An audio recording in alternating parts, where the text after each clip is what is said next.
Yes, brother, most welcome. Walaikum assalam.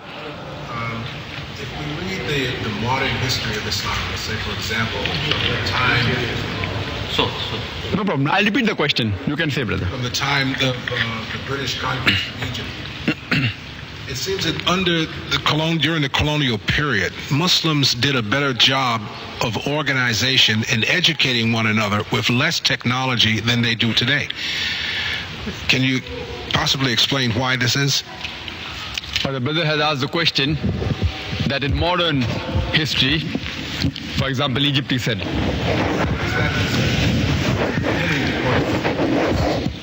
Contemporary writers, whether they're Muslim or non-Muslim, tend to start what they consider to be the modern period of Islamic history with the British conquest of Egypt in the 1880s. Now, the brother said that in modern Islamic history, example Egypt, when we were under colonial rule by British, etc., we did more progress. After that, we came down. Why is it so? Brother, if you analyze that the media is being controlled by the non-Muslims, mainly by the Westerners. So what they teach us, we hear. We may not know whether it's the truth or not. The Western media says that from the 8th century till the 11th century, it was the Dark Ages. Dark for whom? It was dark for the Westerners. In fact, science was at its peak. With the limited resources, the amount of advancement the Arabs made, they were at the top. But because it was dark for the Westerners, they say it's the Dark Age. It was not the Dark Age. With the limited resources, with the limited equipment that we had, the amount the Arab scholars, alhamdulillah, they progressed is phenomenal. But people don't know about them. For example, blood circulation. If you ask a normal layman, who had discovered it? Most of them will say William Harvey. 1,000 years after the Quran was revealed. But they don't know that 400 years before William Harvey, Ibn Nafis had talked about the blood circulation. But no one knows Ibn Nafis. Everyone knows William Harvey. See, astronomy was at its peak at the time. If you analyze, you can give a talk only on the achievement made by the Muslims much before, that's in the 8th to the 11th century.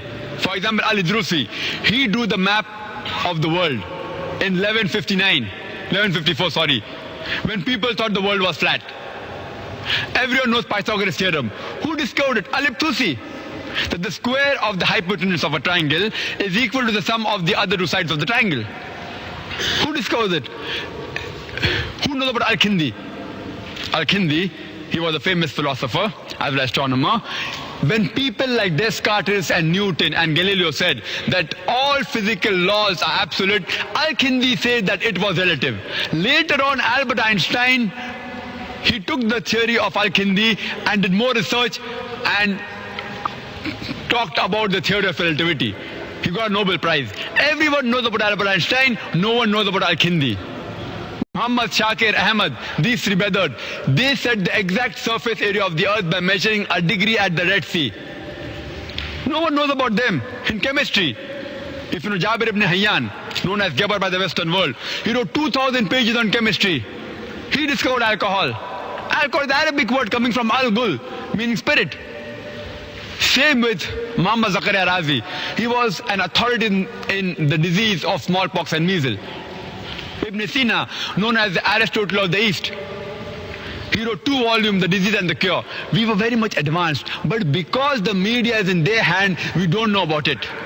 But I also partly agree with you, brother, that we Muslims today aren't advancing. You know why? Because we have gone away from our religion. We have gone away from the Quran. And the reason the Westerners are advancing, the answer is same, because they have gone away from their religion. Muslims have become backward because they have gone away from our religion. The Westerners have become advanced because they have gone away from their religion. The answer is the same. So if you analyze, we Muslims, alhamdulillah, previously we were close to the Quran. Now we are going away from the Quran. So if we stick to the Quran and the Sahih Hadith, inshallah, once again we'll be on the top.